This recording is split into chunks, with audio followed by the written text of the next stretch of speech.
Hey everyone, this is Kyle from Money at 30, and it's time for another roundup of recent personal finance, credit card, and travel news for October 2022.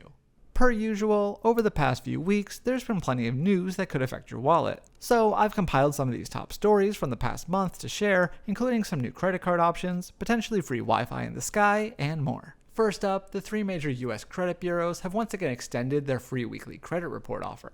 Early in the pandemic, Equifax, Experian, and TransUnion announced that they'd begin allowing customers to download their credit reports once per week instead of once per year. Since then, that offer's continued to be extended, with the latest update allowing customers to access their reports on a weekly basis through the end of 2023. To do this, make sure you're using the still named annualcreditreport.com, and be aware that, while you'll be able to view your credit reports for free, the site might offer you additional paid services that are optional. Moving to credit card news, Marriott Bonvoy recently released what are technically two new card options, one from Amex and one from Chase. Marriott Bonvoy has introduced two new co-branded cards, the Marriott Bonvoy Bevy American Express card and the Marriott Bonvoy Bountiful card from Chase. Both of these cards come at an annual fee of $250, putting them in the middle of the lineup. And the similarities don't end there, as the two products are basically identical outside of their issuer.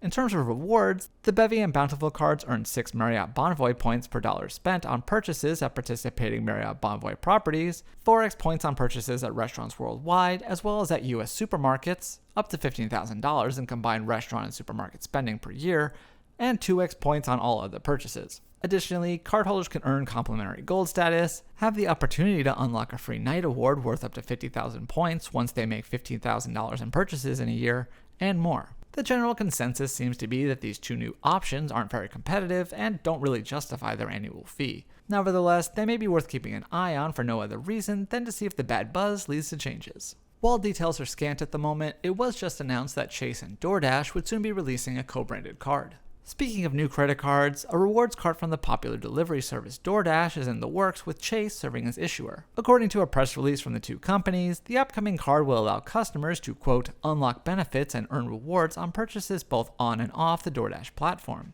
Unfortunately, no specifics were announced. However, if we look to the recently released Instacart card, it may give us some hints as to what's possible with a DoorDash card. Then again, Chase could completely flip the script on us, so we'll need to stay tuned for future updates on this in-the-works offering. Next, with interest rates rising, Robinhood is now offering customers up to 3% APY, but there's a catch.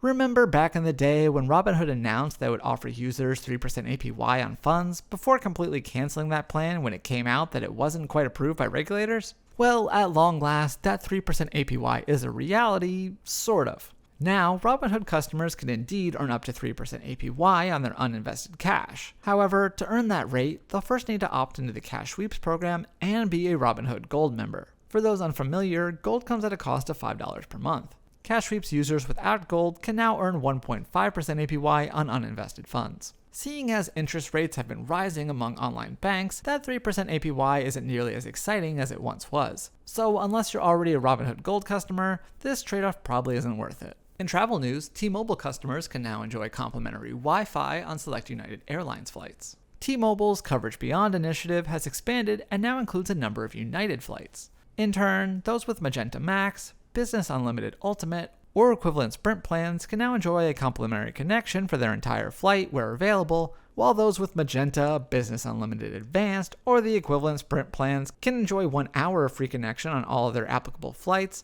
as well as redeem flight-long connections 4 times per year. United joins Delta, American, and Alaska Airlines in offering such perks via T-Mobile. So if you have T-Mobile or Sprint, keep an eye out for this offer on your next United flight. Finally, in some late-breaking news, the company that was PointCard is apparently making more changes and will now be known as Atlas. As I shared in a previous update, PointCard recently killed off its Neon debit card, seemingly in favor of their Titan Charge card. Well, now that product is getting revamped before it even debuts, and PointCard itself is changing its name. According to the company's social media, it looks as though both the fintech and their product will go by the name Atlas Card. Updated details on the charge card apparently still need to be decoded, but I did notice that the proposed $399 annual fee for Titan is now $499 for Atlas. So unless the rest of the card has been overhauled to offer a lot more than what Titan was going to, I'll have to give the Atlas card a big shrug. Hopefully this roundup gave you a better idea about what some of these updates are all about, but for more on these stories, I'll have links to some of my articles in the description box down below.